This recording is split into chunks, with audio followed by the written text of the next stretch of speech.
Hello friends, मैं ऋषु सिंह आप सभी का स्वागत करती हूं अपने यूट्यूब चैनल पे और आशा करती हूं कि आप सभी ठीक होंगे और पढ़ाई कर रहे होंगे। तो हमारा आज का टॉपिक है भक्ति काल पर महत्वपूर्ण प्रश्नोत्तरी भाग 5, जिसमें हमने संत काव्य के ऊपर प्रश्नोत्तरी को लिया है। तो चलिए शुरू करते हैं। आपका पहला प्रश्न है, दोहा चौपाई में लिखित पदों को क्या कहते हैं? तो दोहा चौपाई में लिखित पदों को रमैनी कहते हैं।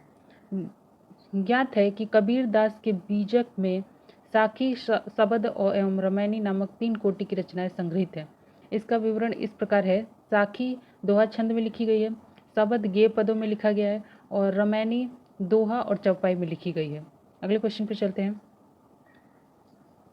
दशरथ सुत तिहुलोक बखाना, राम नाम का मरम है आना। इन पंक्तियों के माध्यम से कबीर क्या कहना चाहते हैं? तो वो इन पंक्तियों के माध्यम से कबीर कहना चाहते हैं, मेरे राम नाम का मर्म कुछ और है। तो उन्होंने ये नहीं माना है कि मैं राम नाम का मर्म जानता हूँ, और ये भी नहीं कि दशरथ के पुत्र राम का वर्णन तीनों लोक में होता है। वो दशरथ के पुत्र राम की महिमा अपरंपार है, मतलब वो दशरथ के पुत्र राम को नहीं मानते हैं। वो उनके राम का मर्म कुछ और ही है, जो निर्गुण से जिसका संबंध है। इन पंक्तियों के माध्यम से कबीरदास कहना चाहते हैं कि मेरे राम नाम का मर्म कुछ और है। दशरथ पुत्र राम सगुण भक्ति के केंद्र में हैं। वे शरीरधारी हैं तथा गुणों के माध्यम से उनकी प्राप्ति संभव है, परंतु कबीर के राम गुणातीत एवं घट घट वासी हैं। राम ज्ञान के अभाव में उनकी प्राप्ति संभव नहीं है। कबीर के निर्गुण पंथ का आधार भारतीय वेदांत और सूफियों का प्रेम तत्व है। यह विचार किसका है? तो यह विचार रामचंद्र शुक्ल का है। कबीर के निर्गुण पंथ का आधार भारतीय वेदांत और सूफियों का प्रेम तत्व है। यह विचार आचार्य रामचंद्र शुक्ल का है। अपने इतिहास ग्रंथ हिंदी साहित्य का इतिहास में आचार्य रामचंद्र शुक्ल ने लिखा है, ज्ञान मार्ग की बातें कबीर ने हिंदू साधु सन्यासियों से ग्रहण की, जिसमें सूफियों के सत्संग से उन्होंने प्रेम तत्व का मिश्रण किया और अपना एक अलग पंथ चलाया। अगले क्वेश्चन पे चलते हैं। संत कवि गुरु नानक देव का जन्म कहाँ हुआ था?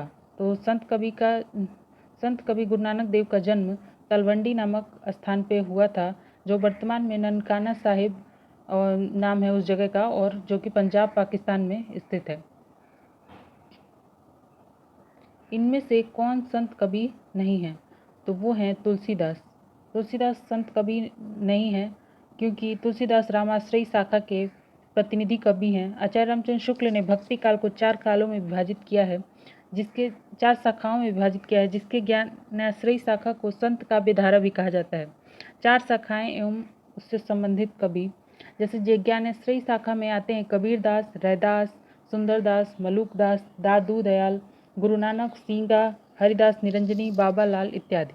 और प्रेमाश्रयी शाखा में आते हैं मलिक मोहम्मद जायसी, कुतुबन, मंझन, नूर मोहम्मद, उस्मान, असाइयत, मुल्ला दाऊद, शेख नबी, कासिम शाह इत्यादि।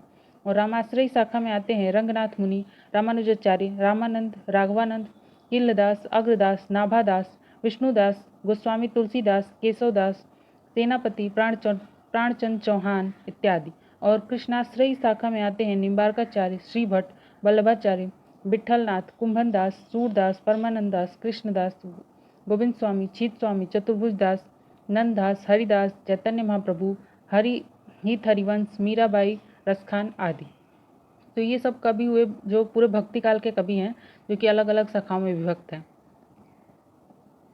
सही कालक्रम वाले वर्ग को चिन्हित करें। तो सबसे पहले कबीर का जन्म हुआ, उसके बाद सूर, उसके बाद जायसी और तुलसी। तो कबीर का जन्म काल है 1398 ईस्वी, और सूर का है 1478 ईस्वी, और जायसी का है 1492 ईस्वी, और हिजरी में देखा जाए तो 900, और आचार्य शुक्ल ने बताया है जो कि, और तुलसीदास का है 1532 ईस्वी। इनमें से किस मध्यकालीन संत भक्त कवि का राजा से संबंध नहीं था? सॉरी, ये राजस्थान है, राजस्थान कट गया, राजस्थान से संबंध नहीं था। तो वो है दादू दयाल और मलुकदास। इस क्वेश्चन में 2 आंसर सही है, दादू दयाल और मलुकदास, और जो कि दादू दयाल अहमदाबाद से हैं, और जो मलुकदास हैं वो इलाहाबाद से हैं। और संत पीपा और नागरीदास ये दोनों राजस्थान से हैं। इनमें से कबीरदास से संबंधित कौन सा कथन गलत है? तो जो सही कथन है वो है, वे निर्गुण ब्रह्म की उपासना करते थे। उन्होंने पुस्तकीय ज्ञान की अपेक्षा अनुभवजन्य ज्ञान को अधिक महत्व दिया। वे जाति, पंथ, धर्म, संप्रदाय आदि के भेदभाव का खंडन करते थे और पूजा पाठ को भक्ति के लिए आवश्यक मानते थे। ये कथन कबीरदास के बारे में गलत है। इनमें से किस कवि का संबंध संत काव्य से नहीं है? तो वो हैं अग्रदास, क्योंकि ये रामाश्रयी शाखा में आते हैं। कबीर, रैदास तथा धन्ना आदि भक्ति काल निर्गुण धारा के ज्ञानश्री शाखा के प्रतिनिधि कवि हैं, जबकि अग्रदास भक्ति काल के सगुण धारा के राम भक्ति शाखा के प्रतिनिधि कवि हैं। तो और अगले क्वेश्चन पे चलते हैं।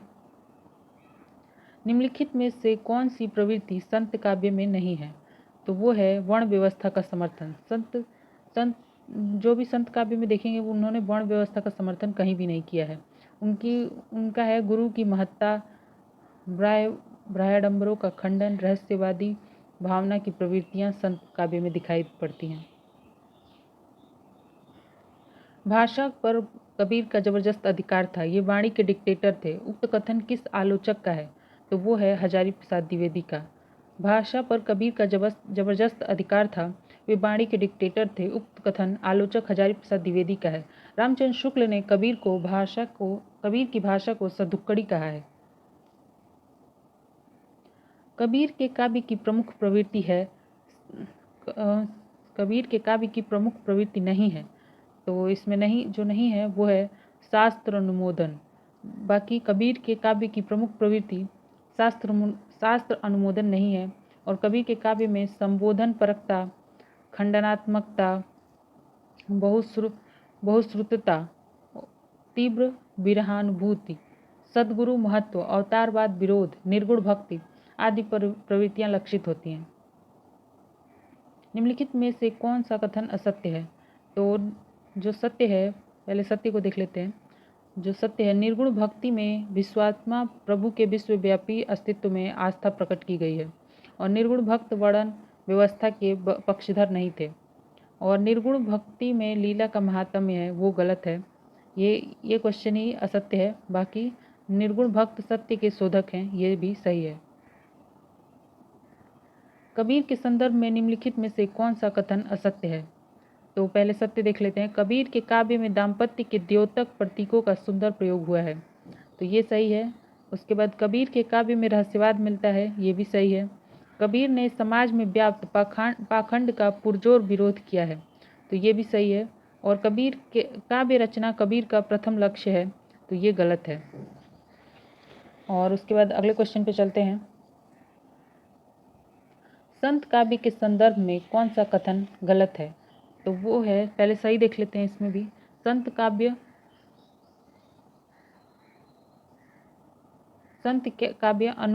अनुभूति पर बल देता है।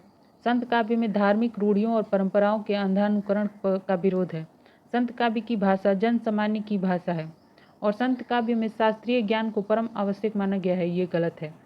तो आज के क्वेश्चन यहीं समाप्त होते हैं। आपको मेरी वीडियो कैसी लगी कमेंट करके बताइए और अगर अच्छी लगी तो लाइक और सब्सक्राइब कीजिए। धन्यवाद।